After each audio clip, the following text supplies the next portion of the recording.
মিথ্যা যুবলীগ নেতা বানিয়ে সংবাদ প্রকাশের প্রতিবাদে সংবাদ সম্মেলন। ব্রাহ্মণবাড়িয়ার বিজয়নগর উপজেলায় যুবলীগ নেতা বানিয়ে মিথ্যা সংবাদ প্রকাশ করার প্রতিবাদে সংবাদ সম্মেলন করেন কাজী মোহাম্মদ দুলাল আহমেদ নামে এক ব্যক্তি।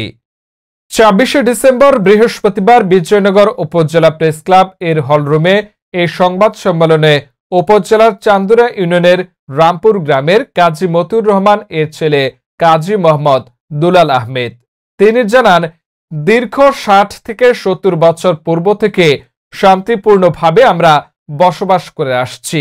আমাদের প্রতিবেশী হিসেবে আব্দুল মান্নানও সেই সময় থেকে বসবাস করে আসছে, কিন্তু হঠাৎ ২০১৫ সালে কারোর সাথে পরামর্শ ছাড়া কোর্টে আমাদের বিরুদ্ধে একটি দেওয়ানি মামলা করেন। উক্ত মামলা ২০১৭ সালে খারিজ হয়ে গেলে সে আবার আপিল করে। সেই আপিল রায়ের আগ মুহূর্তে আমাকে উপজেলা চান্দুরা ইউনিয়নের ৯ নং ওয়ার্ড যুবলীগের সভাপতি বানিয়ে মিথ্যা মানহানিকর সংবাদ প্রকাশ করে সামাজিকভাবে আমাকে হেয় প্রতিপন্ন করার মাধ্যমে আদালতে ভুল মেসেজ দিয়ে মামলার রায় নিজের অনুকূলে নেওয়ার অপচেষ্টায় লিপ্ত রয়েছে। আমি তার তীব্র নিন্দা ও প্রতিবাদ জানাচ্ছি। তিনি আরো বলেন, আমি গ্রামের সহজ সরল মানুষ। আমি সবার সাথে মিলেমিশে শান্তিপূর্ণভাবে চলাফেরা করার চেষ্টা করে যাচ্ছি, কিন্তু তারা আমাকে বিতর্কিত করার প্রতিবাদ জানাচ্ছি।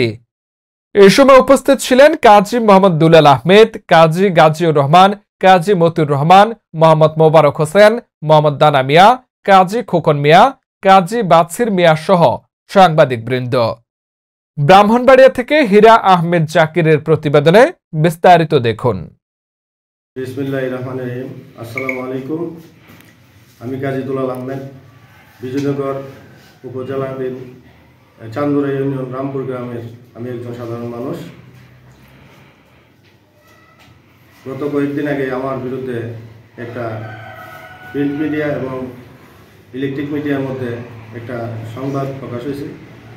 সেই সুবাদে আমি কিছু বলতে চাই দেশবাসীর উদ্দেশ্যে, যে আব্দুল মান্নান সাহেব যে আমার বিরুদ্ধে অভিযোগ আনিছে, আমাকে মিথ্যা যুবলীগ নেতা বানায়া, এটা সম্পূর্ণ মিথ্যা, এটার কোনো ভিত্তি নেই। আর তাদের সাথে আমাদের সূত্রপাত এই আদালতের মামলা নিয়ে। সে আমাদের উপরে দাবি করে আমাদের বাড়িতে জায়গা পাবে, ওই উদ্দেশ্যে সে ২০১৫ সালে একটা মামলা দায়ের করে, বন্টনের মামলা। ওইটার জবাব আমরা দেই, ওই জবাবে তার মামলা খারিজ হয়ে যায়। পরবর্তীতে সে আপিল করে, আপিলে আবার ওই মামলাটারে জজ কোর্ট থেকে নিম্ন করে আবার এটাতে রিমান্ডে দিয়ে দেয়।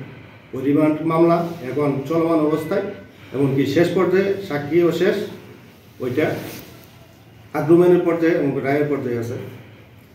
সেই সুবাদে সে বুঝতে পারে হয়তো বা যে মামলাটা সে কোনোভাবে টিকতে পারবে না, ওই চিন্তা করেই সে উদ্দেশ্য প্রণোদিতভাবে আমার বিরুদ্ধে এই যুবলীগের নেতা বানাই আমার হ্যারাস করার জন্য, বিব্রত করার জন্য, বিভ্রান্তি করার জন্য এই সংবাদ করে।